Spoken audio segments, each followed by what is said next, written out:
Hey everybody, welcome back to Ruth Week 6. It's good to be with you again.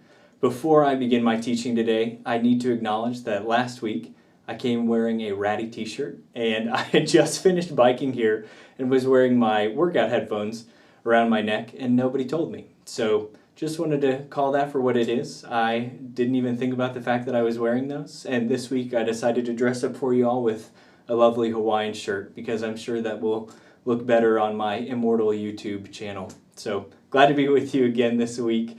I'm excited for us to be focusing in on chapter 4 of Ruth. And what I want to do to start is I want to catch us up on the story so far.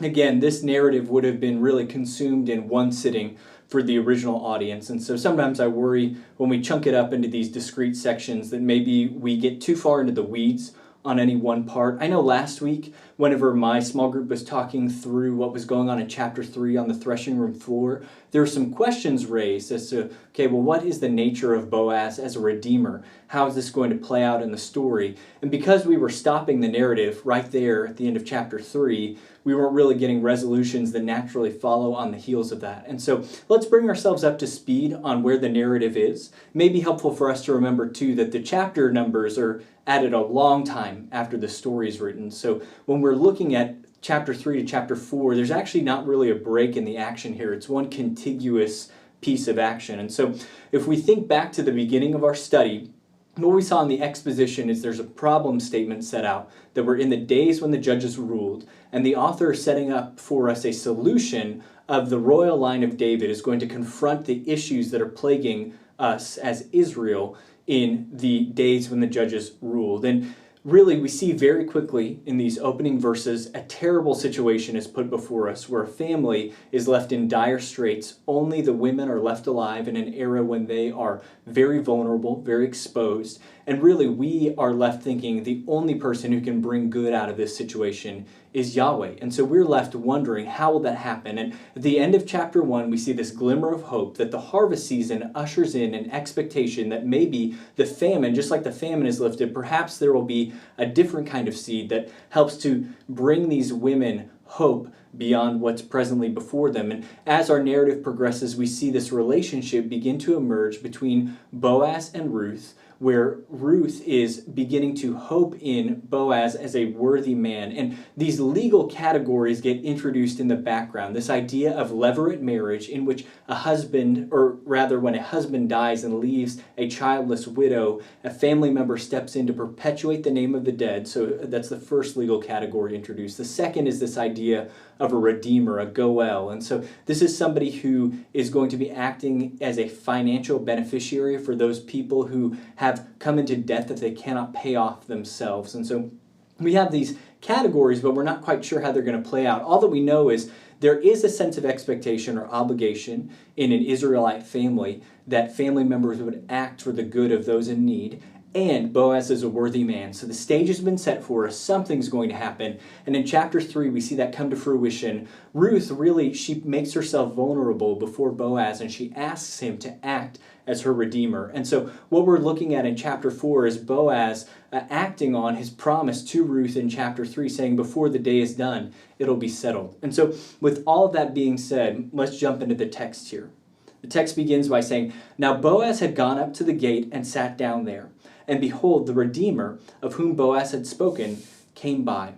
What I want us to see is we are at the climax moment of the story. Ruth has really made this handoff to Boaz, and she's not even there to see things resolve. We are waiting with bated breath as attentive readers to the story. What's going to happen here? Because all has been building to this moment. How will Ruth's fate be decided here?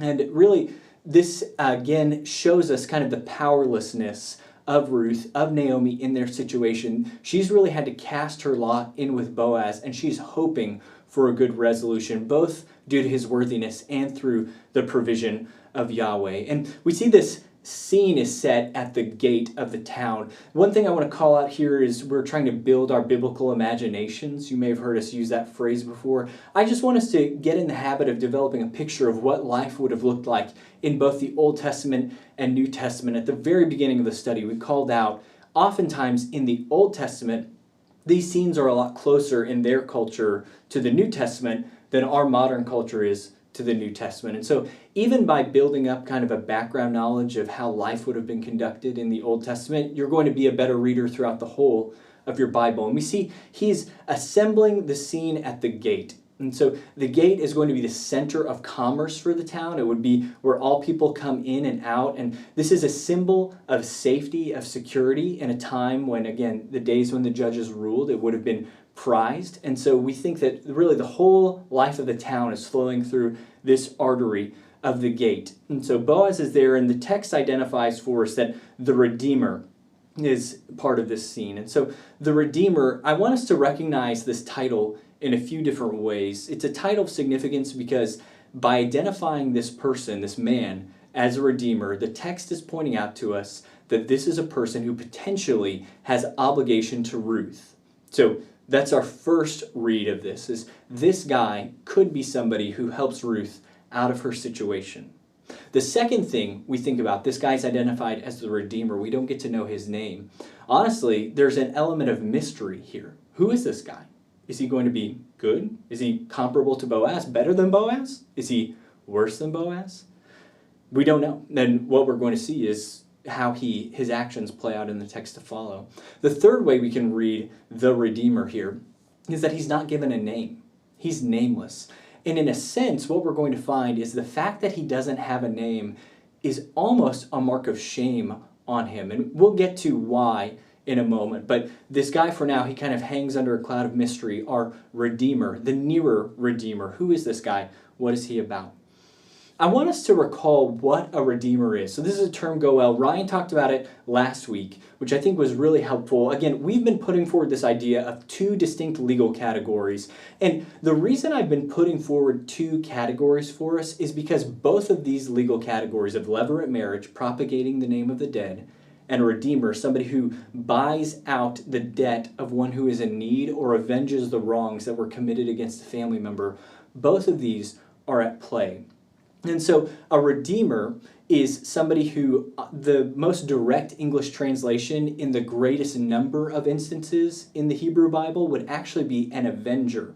So if I had a family member who was killed or who was wronged, one way I could act as a redeemer on behalf of that family member is to avenge the wrongdoing against that family member. So there's a real sense of ownership over the family that I have.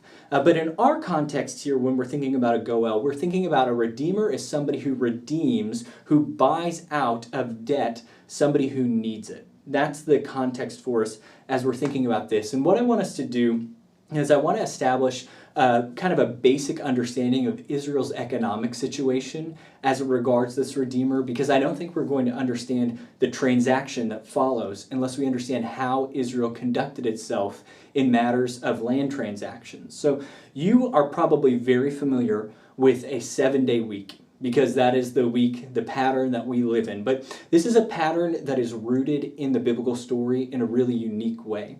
If we think all the way back to Genesis 1, the creation narrative is rooted around a 7-day rhythm. And on the 7th day, God rests. And then he calls us as his people into rest. And him calling us into rest as his people is not meant to be burdensome. If we think back to the people of Israel being called out of slavery in Egypt, when they were in bondage, being forced to work in terrible conditions, and they're receiving the law at Mount Sinai, the news that they would be a people marked by a Sabbath rhythm, a weekly rest, is profound. They're being called out of slavery, where they are subjected to work night and day. They don't control any aspect of their life, into a life in which they rest. Their God wants them to rest. He wants them to enjoy creation. And a piece of rest is also that they would not trust only in their own ability to provide for themselves, but they would trust in God's provision for themselves. And so this is a basic tenet of what it means to be part of the people of God. So the 7-day rhythm, the Sabbath rhythm. But what we see if we go through the Levitical laws, the laws that govern how Israel is to live, we see that the Sabbath rhythm is not just confined to a week. The Sabbath rhythm actually also occurs once every 7 years. They call it the Sabbath year. And they command that during the Sabbath year, fields run fallow, the ground kind of resets, and everybody corporately takes a rest. And I mean, If you think in your own life, I don't know if you followed along with Mosaic when we were doing Sabbath rest in September. I was doing that with myself and with my family. I find it hard to rest on Sabbath because I feel like by my power, I sustain all the things in my life, which is foolish of me to think that because ultimately it's not my efforts that sustain things, it's God. But I often think that I do, and the concept of taking a full year off every 7 years is mind-blowing to me. But this is the pattern of rest that God puts in, not just for the sake of the land, but for the sake of his people, that they would have a profound and prolonged period of rest every 7 years, a full Sabbath year. And in the midst of that Sabbath year, they wouldn't be planting, they wouldn't be sowing, they wouldn't be harvesting crops, meaning that they would have to rely on the provision of God. What a remarkable thing for a people to be relying on God in that way. And we talked about Israel as a contrast community. If Israel were obeying this command of the Sabbath year, every 7 years that they were resting, there's no doubt that the nations around them would look at them and say, who is this God that you worship, who provides for you while you don't sow or toil or harvest in the 7th year? So this is another thing that marks Israel as a distinct people. But the thing that I want us to get to is the idea of the Jubilee year. You guys may have heard this phrase, the Jubilee year, before. So if the week is marked by a Sabbath rhythm, and every 7 years is marked by a Sabbath rhythm, there was something called the Jubilee year that was every 7 years. So every 49 years, Israel was to enter something called the Jubilee year. And in the Jubilee year, all land reverted back to its original family owners. So this is the reason I'm talking about this, is this governed how Israel structured its economic policies. The idea was land is really hereditary in nature. It passes through my family line down the generations. But let's say I'm a farmer and I am hard up for cash. I need to sell my land, but I don't want to do that because it is tied directly to the promises made to Abraham, that his descendants will have land in a certain place. So I'm hesitant to give up my land. Well, the Jubilee year, it serves as a marker in which all land will revert back to its original family of ownership. So anytime I want to arrange the sale of something, of my land, of myself and my labor, it's calculated by how many years until we arrive at this Jubilee year. So if we're 49 years away from a Jubilee year, the price is up here, and if we're 1 year away from a Jubilee year, price is down here.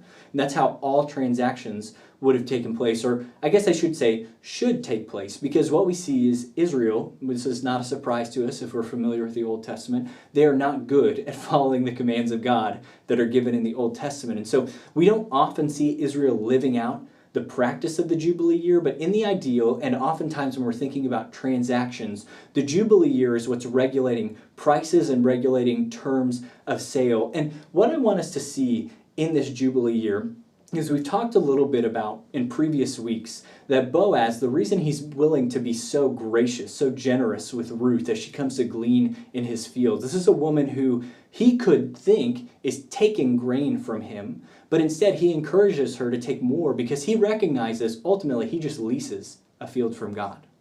And that's the principle of the Jubilee year. All of Israel, ultimately all they do is they are leasing land from God. Every 49 years it returns to the family that owns it on behalf of God.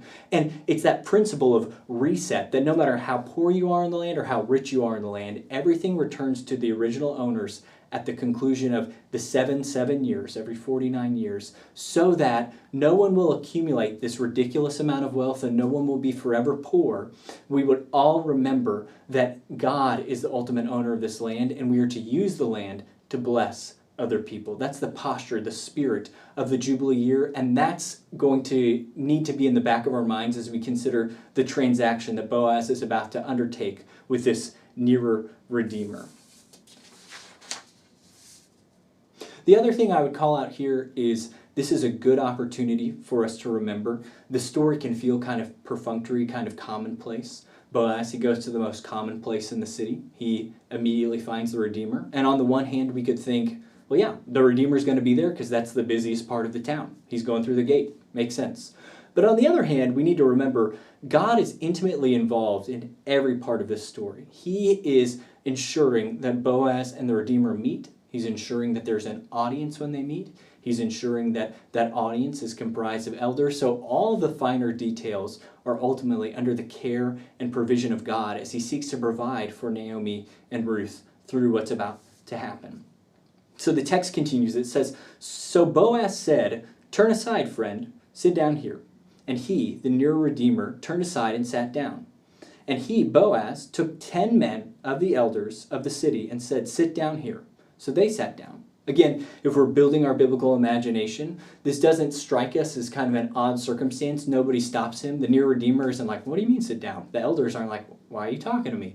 This seems to be a common way of relating. And what we see is Boaz, he's gathering 10, which would be considered, again, a round number, a whole number, 10 elders from the town, these people who are meant to make governing decisions on behalf of these people. So Boaz is gathering these men because he wants to do something in the public eye. He wants to do something that is going to be a sound legal transaction. In other words, he wants to be totally above board. This supports our view of him as a worthy man. He's not approaching the near Redeemer and trying to make some sort of sly deal.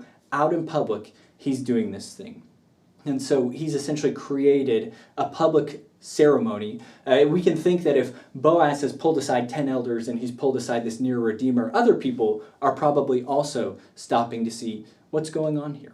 So the text goes on, it says, "Then he, Boaz, said to the Redeemer, 'Naomi, who has come back from the country of Moab, is selling the parcel of land that belonged to our relative Elimelech.'" So just as a reminder here, the reason that Boaz is running this right of redemption past this other guy is he is a nearer redeemer. And what we mean when we say a nearer redeemer is that if we look back at some of these laws, especially concerning levirate marriage, there's an order of succession in which if a husband dies and he leaves a childless widow, the first one to act would be the brother, and then an uncle, and then a cousin. And so it gives us kind of this fall down order. And so we don't get a clear picture of exactly what's going on here, but we do know that Boaz ranks behind whoever this other redeemer is. So he's a nearer redeemer.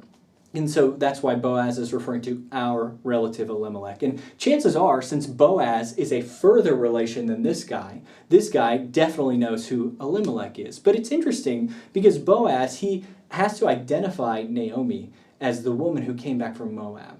And so we're asking the question, why does he use this verbiage? Well, on the one hand, maybe it's still kind of a cloud hanging over Naomi's head. We've talked a few times about how it probably would have been viewed unfavorably that she had sojourned in the land of Moab. And so there's still kind of this tension in the air in the same way that Ruth is addressed sometimes as Ruth the Moabite, that we get this feeling that they're still viewed as outsiders. So maybe that's some of what Boaz is expressing, but I imagine he's also expressing this because if you remember back to chapter 2, whenever Boaz and Ruth interacted, Boaz tells Ruth almost immediately, "It's been told to me, I've heard how you pledged yourself to Naomi. Your reputation has preceded you." But this is in a sense a little bit, we get the feeling, atypical. Because Boaz is a worthy man. He has involved himself in the goings-on of his town and of his family structure, but perhaps this nearer relative is not in tune with what's been going on in his family, because where's this guy been, right? Boaz has been providing work for Ruth and providing food for Ruth and Naomi through the harvest season, and we haven't heard a hint of this nearer redeemer until now. Ruth didn't seem to know about him. Naomi didn't think to go to the nearer redeemer. She thought to go to Boaz. And so it begs the question, where's this guy been? What has he been doing? Does he even know that he has a relative here? Perhaps he's been kind of willfully ignorant of a woman who he would perhaps owe an obligation to. So all of this is kind of running in the back of our minds as we consider this. And then we hear this thing in the story, which to me was very confusing. As Naomi, who has come back from the country of Moab, is selling a parcel of land. It's like, hold on, where in the heck did a parcel of land come from? If she's been sitting on land, then why the heck have we been gleaning? And so there's a lot of questions that we can ask here. A couple of things that I want to put before you is, if we think about the progression of our story. So they've been gone for 10 years. And who knows when the famine ended in Israel in the course of that 10 years. It is very likely, though, that somewhere in the course of 10 years, other people saw that this land was sitting unused, and so they started to work the land in Naomi's absence. And it's not necessarily that they've stolen it from her, but that it's being worked elsewhere. And if we think about the fact that Ruth and Naomi, they arrived back in Bethlehem at the beginning of harvest season, chances are people aren't just looking at a big square of land and letting it just run fallow. They're probably planting on it. And so when Ruth and Naomi arrive, somebody has already taken the work to plow up this field, to plant seed, and now they're harvesting on it. And so it could just be that Naomi has not had occasion yet to sell this land because the harvest has been going on and somebody else has been using the land in her absence. It would not be an odd thing for her to have waited for the conclusion of harvest season for her to then think about selling this land. And that may be a detail that we kind of pass by because it's really just mentioned in a sentence at the end of chapter 2 that the remainder of that harvest season passes. And at the beginning of chapter 3, we ought to be asking the question, well, why does Naomi initiate this interaction between Ruth and Boaz right now at the conclusion of harvest season? It seems like Naomi's recognizing, hey, this field is now up for sale and we should try to bundle these things together. So when Naomi is being calculating and kind of forcing the hand of Boaz, it seems like her timing is very right or very opportune. And so when we are thinking about Naomi, who is selling a parcel of land, and we're fitting that into our Jubilee understanding, what we need to recognize is that the way that Boaz is setting up this transaction is a very commonplace thing. So if Naomi is in a position where she is in debt, she is in need, one of her redeemers is in a position to purchase land from her so that Naomi will no longer be in debt. She will be able to provide for herself. The land that belongs to Naomi will still remain in the family for the near term, but at the conclusion of this Jubilee cycle, the land should revert back to Naomi's line. Our issue, though, is we don't have an heir from Naomi, right? And so this is the but to the transaction. This is the yet to the transaction. And so we are left wondering, yeah, Naomi is able to provide for her immediate needs right here, but this doesn't bode well for her family, for her line. And so the text will go on.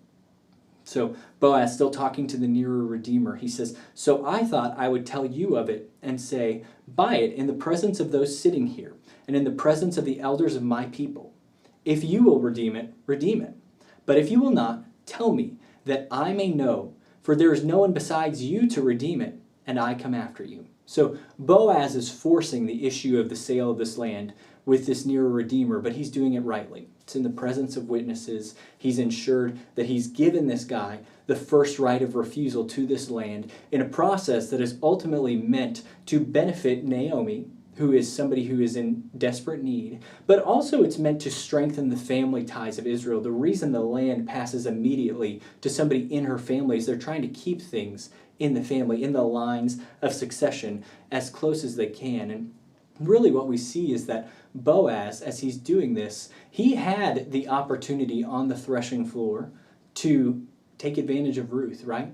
He likewise, when he was proposed as a redeemer, he had the opportunity to take advantage of a land deal. He didn't have to arrange a public ceremony in which he dialogued with this guy. And so we just see again, he's a worthy man. He's really what we would call a true Israelite. Oftentimes when we look at Old Testament examples, we see lots of examples of how not to act in the world. But Boaz gives us an example of what does it look like to follow God in an Old Testament context. And really, if we think about this, and I don't know how much we've explicitly talked about it here, it maybe has come up in your small group, we need to remember Boaz is the son of Rahab, right? Rahab, a Canaanite woman who helped the spies enter the promised land. He was discipled by a woman who was a foreigner. He's been taught how to love foreign people as true Israel ought to desire. And so we see all of these things happening here. The way Boaz really has set this up so far is pure a business transaction. Redeem this chunk of land. So far, if we're thinking in our legal categories, he's setting this up as pure goel. You have a relative who's in debt, in need. You have the opportunity to purchase this chunk of land right here, right now. And so far it feels kind of businessy. We're going to see it takes a turn in just a moment. Text goes on, and he, the nearer Redeemer, said, I will redeem it. And we're thinking, oh no, what? This is not how we thought the story was going to end, right? And so then Boaz said, the day you buy the fields from the hand of Naomi, you also acquire Ruth the Moabite, the widow of the dead, in order to perpetuate the name of the dead in his inheritance. So Boaz gives us a plot twist here.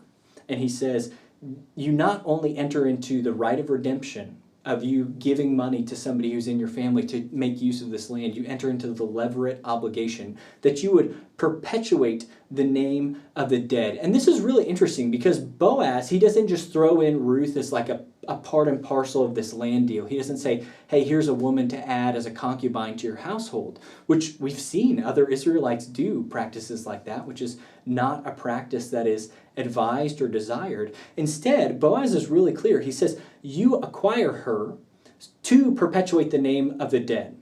So he's making it very plain that this is a transaction where she's not being viewed as property, is if she's being purchased alongside the field. She is being tied into this redemption as an obligation of the levirate marriage, that the name of the dead would be perpetuated. And so we see Boaz, he's on no uncertain terms saying, hey, there's something else you need to do here. And really what I want to call our attention to is the way the law is functioning here.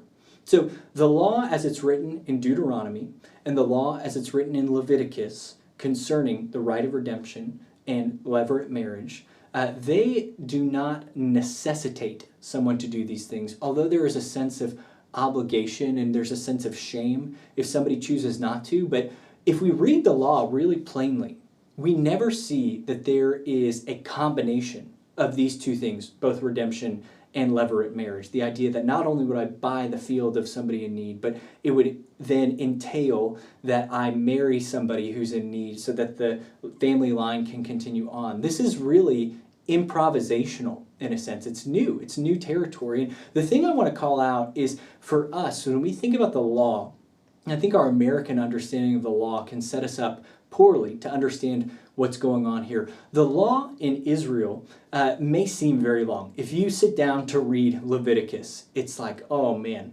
this is going to be a challenge. I'm going to have to eat this one bite at a time because it is long and it can feel boring. But if you've ever sat down to read any American law, it's like, oh my gosh, there's tomes of it. It dwarfs in size the nature of Israel's law. And really what we see is Israel's law was never meant to be a holistic treatment of every situation that could occur in Israelite society.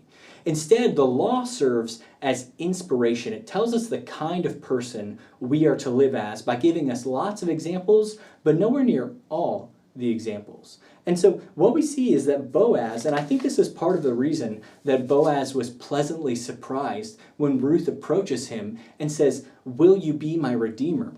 Boaz is kind of improving on the law here because the way the law really literally reads, he would have been in relation to Naomi. And when Ruth approaches him and says, will you redeem me? I think it's kind of an aha moment because there's kind of a question being begged of why the heck didn't Boaz initiate something sooner if he was a worthy man and there was an obligation?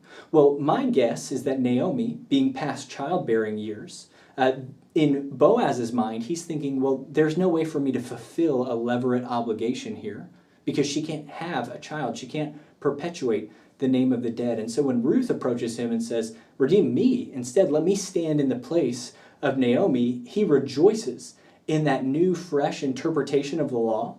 And now he is bringing multiple concepts together, both of the redeemer of the land and the levirate obligation to continue the line so that he would be able to bless this woman. And it's a beautiful thing. If we think too about how Christ views the Pharisees, he views them in a very negative light, right? And for the Pharisees, their view of the law was, let us follow this to the letter, but they weren't viewing it as a source of inspiration to go above and beyond, to think, how might I bless those around me in my present time? And really, that's the spirit we see Boaz living in here. And so the text continues. It says, then the Redeemer said, I cannot redeem it for myself, lest I impair my own inheritance. Take my right of redemption yourself, for I cannot redeem it. So And I want us to understand, why does the Redeemer say no? He gives us his reasoning. He says, lest I impair my own inheritance. So the way Boaz originally sets up the scene is, hey, buy this land from Naomi. It's going to be yours to work until the Jubilee year happens. And then when the Jubilee reversion happens, she doesn't have an heir for it to pass to. So this guy's thinking, awesome. This is a great deal for me. I can buy this land, work it, and then it gets added into the inheritance of my family. But once there's this idea that he would have to perpetuate the name of the dead, what that means is not only is he going to have to care for Ruth and Naomi in the purchase of this field, not only is he going to have another child added, which he will have to care for as the child grows up, and that child may then claim a portion of this man's inheritance. What this means is that at the reversion of the Jubilee, the land will actually return back to this child, because this child will then descend in the eyes of Israel from Elimelech. And so all the benefit of the situation has been pulled away from this guy. In fact, it's now turned into a situation of obligation, of him having to give. And so the nearer Redeemer, he was interested until he learned it would cost him something, right? He would have to make an investment that he would not get a return on. He was investing so that somebody else could get a return. And at that point, he says, no thanks. I can't do this. It will impair my inheritance. And again, I've said this every time, and I'm going to keep saying it. The way the narrator is asking us to view this story is to hold two characters side by side and to consider the typical way and the exceptional way. And what we see here in the near Redeemer is the typical way. It's not necessarily evil or explicitly wrong. What this guy is saying is something all of us can understand. I need to prioritize my own family here. I can't worry about paying a bunch of money to ensure somebody else's family has success. But what we see is Boaz is going to redeem this land. Boaz is going to, at his own expense, ensure somebody else's line continues, and that somebody else's line has land, so that they're not without possession. Boaz is willing to pay a costly price so that somebody else would reap the benefits, right? That is a hesed love. That's a steadfast love that extends beyond his care for himself. What Boaz sees is, here's an opportunity to disadvantage myself for the gain of somebody else. Let me take this. And what we see is that God is caring for his people through the actions of Boaz. And this is something I need us to hear. God cares for the people around us when we act in an exceptional way. When we step above and beyond what is expected, when we step above and beyond the thing that people could say, yeah, that makes a lot of sense, that's really sensible, or sometimes we even call it wise, when we kind of cut our losses or think strategically. And there may be a place for that, but God cares. He gives his provision through us acting through exceptional love, love that costs us dearly so that somebody else could have life and have blessing. And one thing I think this begs in the text, this question of, does this imply Boaz had no inheritance to impair? And I just want to recognize the text doesn't tell us, right? So we hear the near Redeemer. He says, I can't do it. It'll impair my inheritance. Meaning he has other children that he would have to worry about, how do I divide this up with? He's got resources already tied up. He can't worry about passing this over to somebody else's line whenever the succession reverts at the Jubilee cycle. But the text is silent on Boaz. I do want to point out a couple things, though. One is Boaz being described as a worthy man. If we think in this culture, it would have been odd for Boaz to be considered a worthy man if he did not have a wife. If that would have been an odd thing in this society for a Jewish man to not have a wife by the time he was a little later in life. Now, that may not be the case for Boaz. And also, I mean, we've seen so far in this story, this is not an era in which just because you took a wife at one point in time, that spouse is going to live with you indefinitely. She could have passed away, something could have happened. Likewise, we don't know if Boaz has any heirs to pass things to. But really, I think what we've learned about Boaz so far is even if he did have heirs, I don't think he would be concerned about impairing the inheritance there, because his heart, his mindset is to bless Ruth and Naomi. That's what he's after ultimately. And so even if he did have other heirs, I think Boaz still would have gone through with this transaction because he sees an opportunity to disadvantage himself so that others might have life. And so what we see is the Redeemer, he's backed out. He said, you take it. I can't do it. Too costly for me. And the text says, now this was the custom in former times in Israel concerning redeeming and exchanging. To confirm a transaction, the one drew off his sandal and gave it to the other. And this was the manner of attesting in Israel. If you want one of the weirdest Bible studies you'll ever do, just look for sandals language throughout the Old Testament. There's more there than you would think, and we don't have time to talk about it today, but things get pretty weird pretty quick. So that's just, that's for free.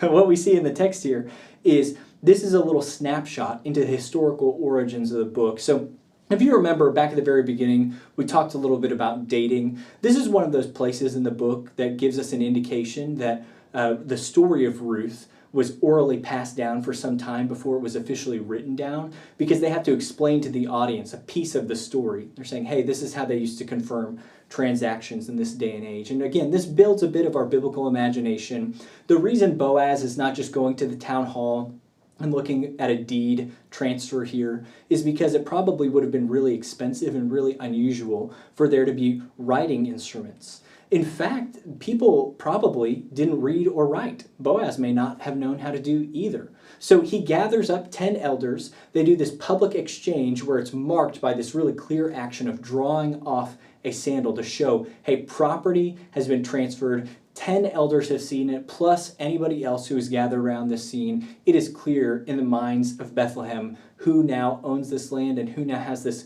obligation to Naomi and Ruth. So when the Redeemer said to Boaz, buy it for yourself, he drew off his sandal.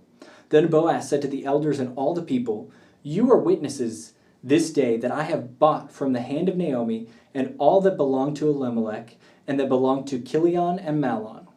And also Ruth the Moabite, the widow of Mahlon, I have bought to be my wife, to perpetuate the name of the dead in his inheritance, that the name of the dead may not be cut off from among his brothers and from the gate of his native place. You are witnesses this day. I want us to think really quickly about the significance of names. What we've seen in the story of Ruth so far is we have not heard these names in chapters, right? This has been begging the question. There's kind of a pregnant pause here of what's going to happen to the legacy of these men. Are they going to be cut off?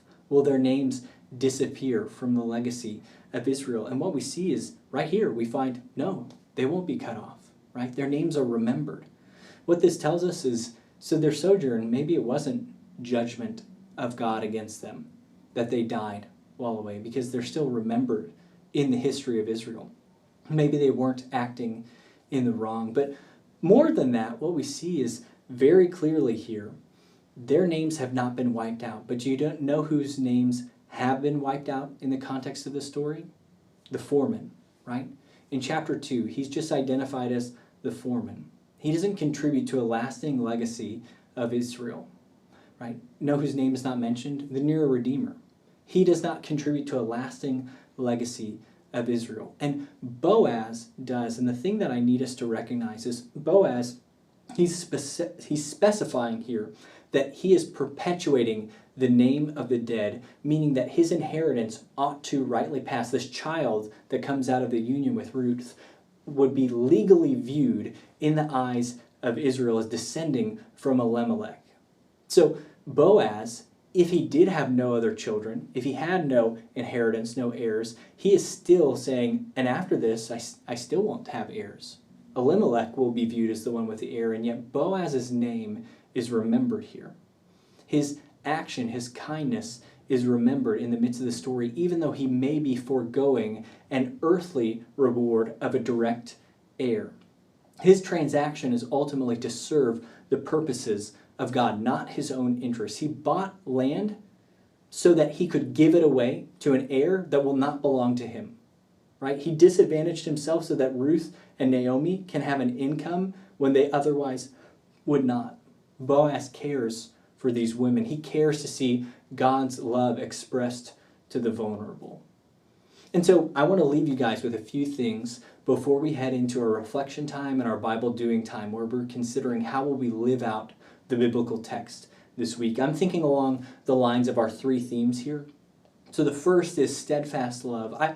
Let's look at the kind of love Boaz displays. This is a love that disadvantages himself to bless other people, right? This is the love of Jesus, one that doesn't despise the cost before him, but seeks that others would be blessed. So Boaz, it's very apparent that he has been captivated by God's love towards him. And again, I can't help but think that this may come from his background, descending from Rahab, where Rahab has brought Boaz up knowing that she was a foreigner, and yet God invited her in. So she taught Boaz, you need to do the same. And Boaz sees a foreign woman, and he invites her in to participate with the people of Israel, taking her as a wife so that he might perpetuate the name of the dead.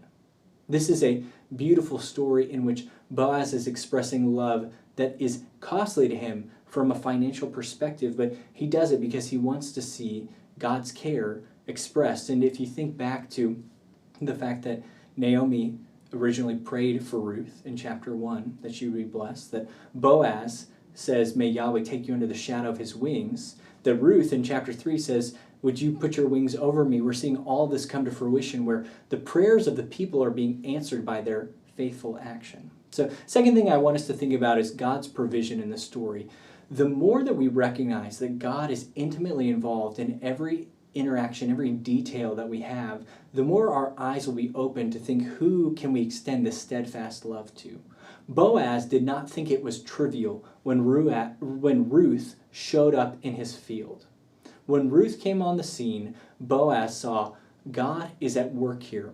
How can I extend steadfast love to her? And so I want you to think about, where are the places that God, it may seem mundane, it may seem casual, but where has God arranged things so that I might show steadfast love, a costly love to other people? And lastly, thinking about blessing in obedience and faithfulness. Boaz is in tune with this understanding that God blesses obedience and faithfulness, and it may mean that he loses out on financial security in this life. He is investing in a field, and he's investing in an heir that ultimately will not belong to him. Yet he's doing it because he knows it's going to draw him closer to God and is an expression of God's care for this woman and this family. And so when we think about blessing and obedience and faithfulness, I think we need to think sometimes, like I think we have often compared some of the themes in the story to the book of Job. I think especially when we were talking about Naomi and her bitterness in the beginning of the book, and that she brought lament before God because she had legitimately suffered. We talked about some relations to Job there. And one thing about the conclusion of the book of Job is his fortunes are restored to him. And sometimes I wonder if we kind of miss the point there, and we think, well, everything went back to normal for Job because he learned to trust God. But I don't think that's what the book is trying to communicate to us. And I think Boaz is a really helpful example here because by all indications, he doesn't gain any material blessing on the back half of this. He is just spending. He is just ensuring other people have what they need. And yet, he will be blessed by that because it will draw him closer into fellowship with God. So, brothers, I pray and I trust the Spirit is bringing things to your mind now that you might live out in this week. Go ahead and take a couple minutes to reflect on that, and then we will catch you next week. Thanks.